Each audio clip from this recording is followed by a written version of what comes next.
connotations. I don't believe in a controlling God. I don't believe in interrupting and intervening God. Intervening sounds like God is coming into some place where God wasn't previous. So it's kind of an implicit denial of God's universal presence, or what in theology we often call God's omnipresence. I like how you defined intervention there as because the I grew up under that's how I understood prayer to be. I'm constantly praying for God's intervention, and that means that God's not in that moment, not in the Right, circumstance, right. not there at all, and I'm asking for God to then enter in and then make it better. And then when you get a couple of tragedies under your belt where it's like, oh, God didn't come in and rescue or Right. intervene, or and then all of a sudden you start thinking, well, what's wrong with me? It's like, is there something wrong with my faith? Is there something wrong with the way that I pray? Is there other people seem to have testimonies that are,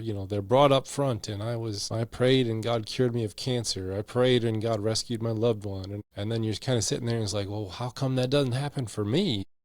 Right. Um, so, I call that the problem of selective miracles. People ooh, stand up and say, God did this for me, and you're sitting there thinking, well, I prayed too, and I still got the same problems.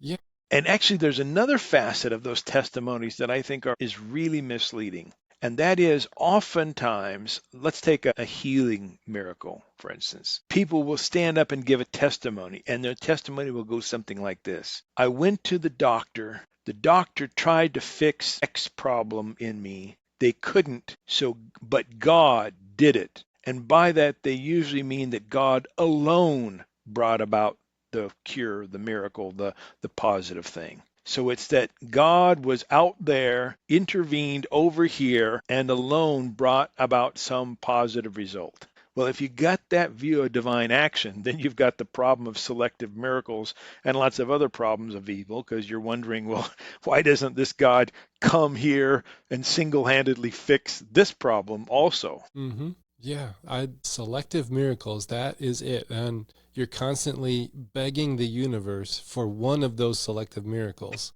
Yep. And it's like more oftentimes than not, it doesn't happen.